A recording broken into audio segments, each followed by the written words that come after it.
Sure. If there's a few questions, I see one hand already. Let's say, hands up now, if you can help me. Sure. And we'll just say that'll be the questions we take. Okay. All right, we'll start there.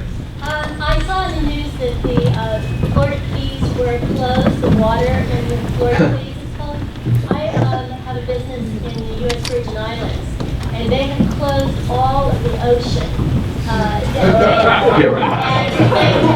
These are beaches that, of course, all of the businesses depend upon being open, but they don't have bathroom facilities, they don't have water fountains, they have no lifeguards. Yep. But they're closed, and they've hired more people Sure. to patrol them that we never saw before. You may stand in the water ankle deep, and that's all. Is there anything we can do about? I was actually going to point you to someone who's standing behind you, John Wilkins, who works with me. Get his card. Because we've been actually, that inn in North Carolina, we were ready to go if we had to. You know, if we had to go to court, but they reopened. They let them reopen. And so, and the same thing there. I mean, they had park rangers they've never even seen before literally show up to put barricades outside their door with guns. Same kind of situation. They back down now. So some of it is just highlighting demand letters. Like, we didn't have to go to court because they realized they would lose. So again, John is right there. He's walking towards you to give you a card and email your information. I'm serious. And by the way, ACLJ, the reason why we can do all this work is our supporters. We don't charge people for our work. So we do all of our work for free, and because of people that believe in the issues that we take up. So we got to represent those 41 groups, those IRS, that were targeted by the IRS, who couldn't raise any money, because who's going to give money to a group that didn't get any status? And they could get lawyers like us because of our supporters. That's the only way. And so when you email that, don't worry. I mean, if we take it on or we help you, advise you, and we're honest.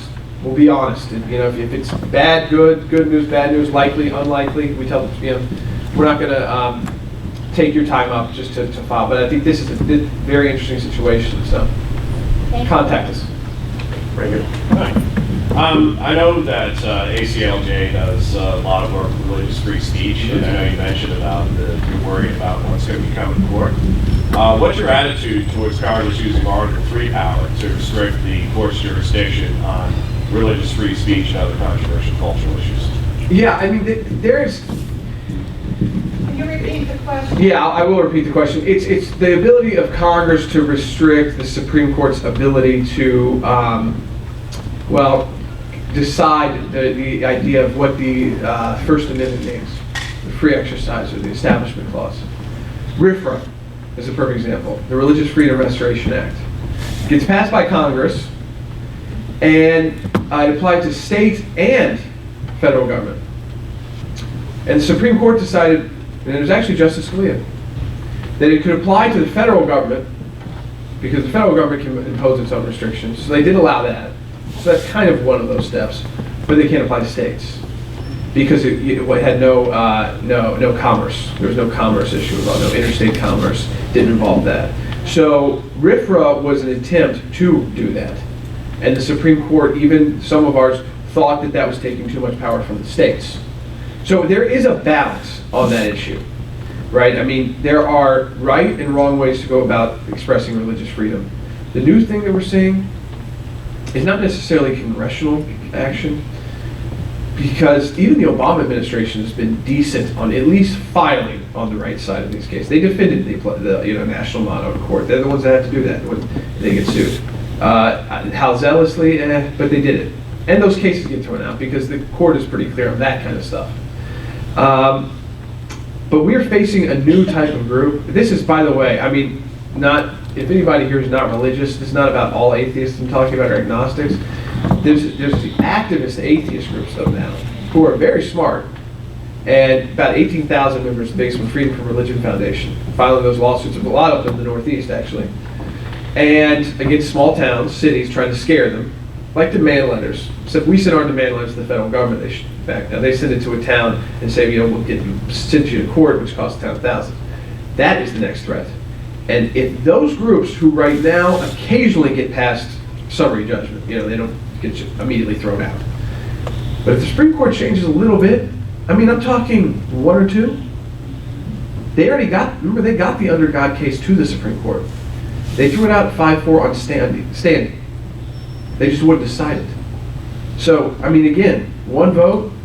And so that's why I think, the court has allowed Congress to restrict federal power, but not state. And so that's an interesting issue. And that's why I think it will be ultimately not Congress, but it will be the Supreme Court makeup that determines that. I'm not sure how much power they're going to be willing to take away. It's part of our system that we've accepted. Though I do think there are arguments that can be made that the court is not the final arbiter of what's constitutional, that it's the equal branch of government, and it's supposed to be very limited, and only say it's unconstitutional when it's really unconstitutional. One last question right here. Yeah. If you want to do a 1, 2, 3, and I will answer them real quick. I promise. If you answer yours, I bet I can do them all three at the same time. Really quick. I just want to make a comment. I noticed on Facebook that nobody from the Republican Party was arrested on Monday, but there were 7 that were arrested on Tuesday, one of them being Charlie Rangel. Yeah, well, there was okay, so this is part of that protest, but they blocked the street on purpose. Okay, so if you go block a street, you're going to get arrested. I mean, literally, our office, again, we are at Second the Constitution. The picture you saw on Fox News, if you were watching, it said at Jordan Secula, was taken from my office, the American Center for Law and Justice, the person on the gurney. The shooting happened right after I got back from the first day of video, when I was walking around with the blazer on. We literally got back to our office, the shooting happened, and I took the picture. If you block the road in Washington, D.C. and don't have a permit, you get arrested. That's the only reason. He didn't get arrested for being in the national park. He got arrested because he literally blocked a road without a permit to do. So that's it. And no, he didn't get prosecuted. 2 more very quick. And we'll just do boom, boom, and then I'll answer them. What recourse are we supposed to have when our own people vote to confirm the appointments of the regime? And again, on the opposite side, when the shoe is on the other foot, do people back down, all people back down in terms of appointments for... Okay, I can answer that one very quick. And then one more, was there one more? Oh, one Yep. back. Well, here and there. Sorry. Jordan, yeah, when we acquiesce and give any legitimacy to the concept of a First Amendment zone, aren't we kind of conceding defeat already at that point? I mean, my understanding is that the entire United States is a First Amendment. There are, well, that's true. But what they said here was during a shutdown. There are areas that like the museum is not a First Amendment zone. Okay, I mean, it's not a place you can necessarily, the court has made a distinction. It was my dad's first case in the Supreme Court, actually. It was 1987. It was Jews for Jesus case. It was LAX. And it was, could you leaflet at the airport? Was the airport a First Amendment zone? And the court said, yes, you could leaflet. And then 4 years later, the Krishnas actually, maybe you saw the movie Airplane? The Krishnas asked my dad to argue the case for them because they solicit money. And the court said, you could leaflet but not solicit money. So it's not as clear as just First Amendment. It's also what kind of First Amendment activity. And the second point, to exercise, the exception they've applied here is for demonstrations, places you're allowed to have a protest. You can't do that. They're time, place, and manner, right? So a school group of 1,000 kids never needs a permit to go. They had the First Amendment right. But if you want to have a rally at that location, and you have more than 25, federal law says because of that, then necessary, that you need a permit, which they grant if they're open. And they made an exception for community. No, I mean, this is not done. I did not want this to be in any way like this was all handled. Like I said in the video, this is the start. We got those two handled, and now we're looking at the private businesses, the national, I mean, all of this, the whole country is a First Amendment zone. There are time, place, and manner restrictions in courts.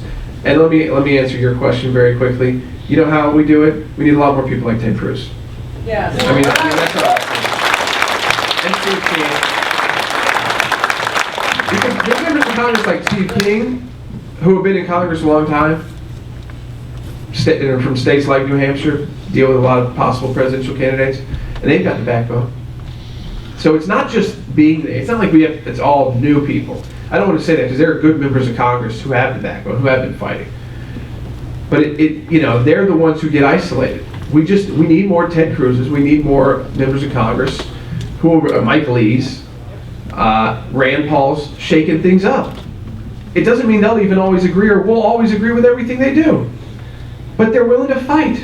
They're going to try to do what they said they do. They didn't say they can do it. You can't accomplish everything you say I'm going to fight for. But you can actually fight. And what I see is if you're not willing to, Ted Cruz, after 21 hours of speaking, we had a prayer vigil for our client we represent, the imprisoned pastor in Iran, who's an American, Saeed Abedi, in front of the White House. Senator Lindsey Graham, who did a lot of work because of his relationship with the president, helped, did a letter to the president ended up finally, when he was on the phone with the Iranian president, bringing up Saeed.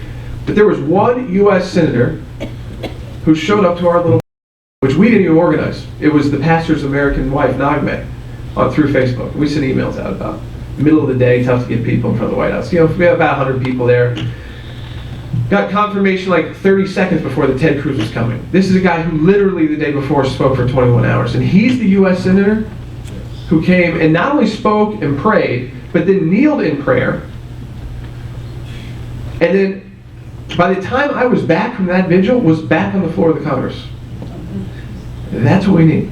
That's what we need. Let me thank everybody here, Mike and Matthew, and for all of you who paid to be here today. Cliff, for your service, for anybody here's service that maybe can visit those memorials now. And for anybody here who needs help, again, John has got the information. I don't know where John's there. We got to head out back to Washington soon because during the shutdown, we're certainly very busy in Washington.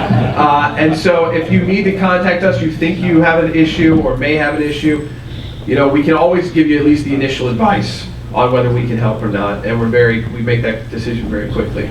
So again, it was great to be here in New Hampshire. I'm sure I'll see you again soon, if not in the next year or so, at least in the next couple of years. Certainly, we'll be back in New Hampshire. Great to be here. Thank you for having me.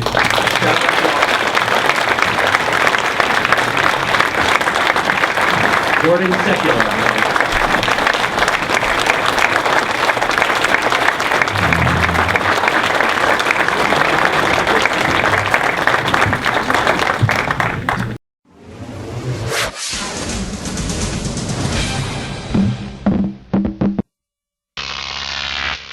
Croc TV.